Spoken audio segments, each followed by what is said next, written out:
Hi everyone, welcome to Kart. Most people would have already considered this phone to be not worthy, already written off, thinking it's overpriced. But is it really overpriced, or what does it have to offer at 22,000? This is Karthik and you're watching my full review of Mi 11 Lite. Things favoring Mi 11 Lite: build quality, lightweight, slim form factor and premium looks and design. What if we say Mi 11 Lite justifies its price tag with just this one reason? Surprisingly, yes. Xiaomi targeted only one part of the population, those who are critical about how their phone looks, the availability of different colors, unique looks, and packing this in a slender body weighing lesser than other competitor phones at this price range.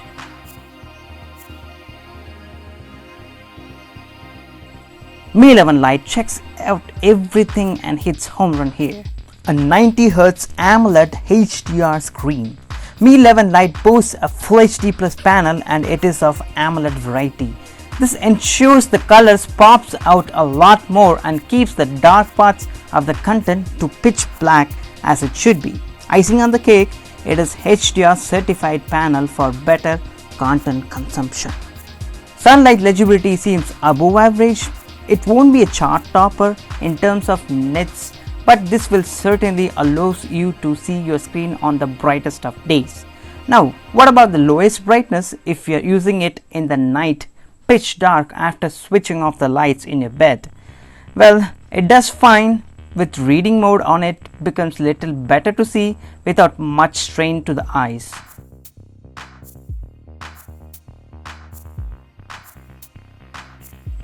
Netflix does HDR up to Full HD, which is a bonus, and YouTube as well plays all HDR videos without any issues up to 4K.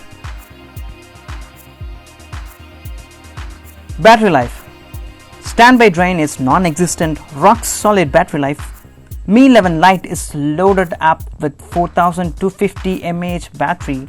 Looking at the size, one might think that this is smaller than other Mi or Redmi phones. Battery life might take up a dip, but Xiaomi have done excellent work here to optimize the UI to keep this phone running up to 1.5 days on my usage of 1 hour of gaming, 1 hour of YouTube, couple of episodes in Netflix and 2 hours of social media scrolling. Cameras, pretty good for the price. Camera UI still looks finicky after all these years. Shutter lag is definitely present. Never know if it is Snapdragon 732G being not enough or simply a bug. Well, I didn't try some of the funny modes from the menu. I stuck to the basic photos and portrait, of course, selfies too. Video recording goes up to 4K at 30 frames. Quality of the video in 4K seems just fine, and there are over sharpening halos happening which ruining a little bit on the output. Photo quality stands great for the price. 64 megapixel sensor gives plenty of megapixels to play with, reframe it and not lose any details with good dynamic range and boosted colors through AI. Dedicated macro camera on the flip side is awesome. For the low light scenario, Mi 11 Lite performs okay. Details looks like a painting thanks to aggressive noise reduction algorithm, losing all the resolved details from the bigger camera sensor. Portraits turned out alright and at times spot on. Skin tones can take a work or two to get it right though.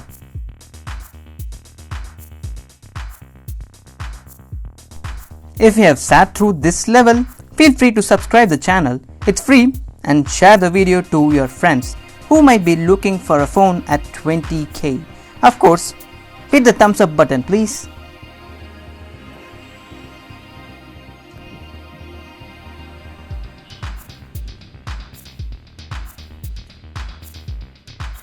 Lesser bezels gives premium look.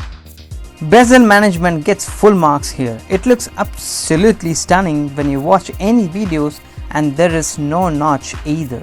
Such immersive experience is not given in any other phone along with HDR certification at around 20,000 in India.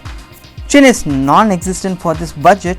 Bezels almost match on either sides, making it one of the premium looking phones and gives good vibes. Reliable fingerprint scanner gets full marks here. The fingerprint scanner resides in the side power button. This is becoming a trend in the last few months as opposed to the in-display fingerprint scanner, which probably costs few bucks more. Benefit of this includes slightly faster response than competition, works even with wet hands. Pretty good stereo speakers. Volume from the dual speakers of Mi 11 Lite feels alright, if not the best. Leaves a little to be desired though. There is no complaint on the audio reproduction. The body does not vibrate at full volumes either, indicating solid construction. Factory applied screen protector and supplied case, not bad. Another good case is that they supplied a case. You know what I did there? Supplied case is nah, but it's free. Appreciation should be given, as finding a tempered glass quickly after any phone's launch is hard. Most of Xiaomi's smartphones comes with factory applied screen protectors. Excellent. This phone is IP53 splash resistant, can survive short rain too. If you accidentally drop the phone in a pool or a beach, or who knows, sambar, then good luck with it. Well, what does not favor this phone? Take a guess, you might have already guessed it. Yeah, it's MIUI bugs. There were few software bugs initially, some of them got fixed or probably random at this point of time. One of the annoying ones were in the camera app. After you click a picture in the night mode, it takes some time to process it. And after the finish, if you click to see the pic, it shows you the previous picture taken. This was the case with some other modes too. Battery stats in the settings menu is revamped to oblivion, as it forgets anything beyond few hours. One more bug is with the streaming videos in both Netflix as well as YouTube.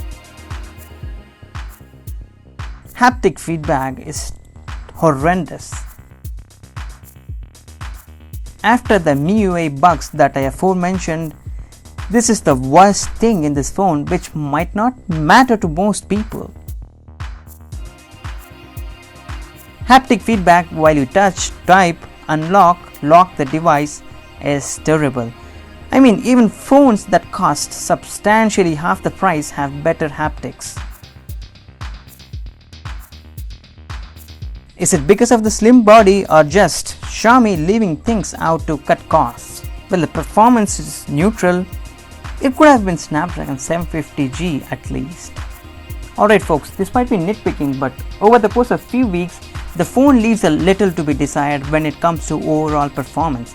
Qualcomm's Snapdragon 732G might be a little underpowered for MIUI and its relative bugs.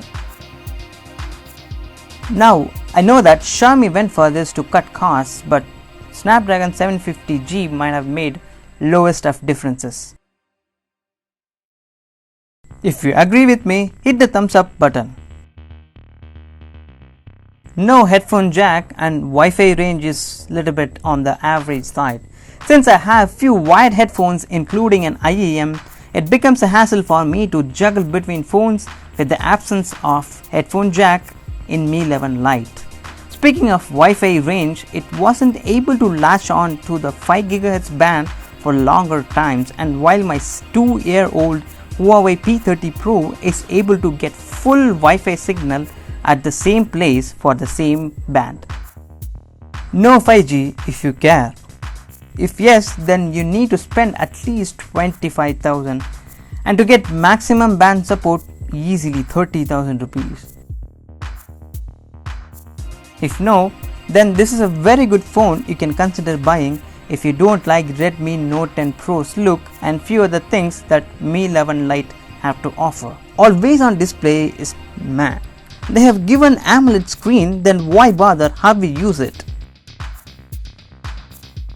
Xiaomi have strangely limited the AOD time to just 10 seconds to save battery.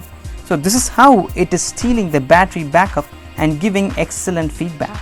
This is when the phone was running on MIUI 12 and it doesn't change after MIUI 12.5 update either. There are a few neutral things in this phone too. First one is the call quality. It has okayish volume. I'm not a call person generally, so with the limited amount of the calls I took in this phone with a Jio SIM, the volume levels are not that high. Second thing is ad situation and the bloatwares. Xiaomi and infamous ads trolls. Good news overall is ads are simply non-existent all the while, and the phone spammed notification very less compared to my Poco F1 which I used couple of years before.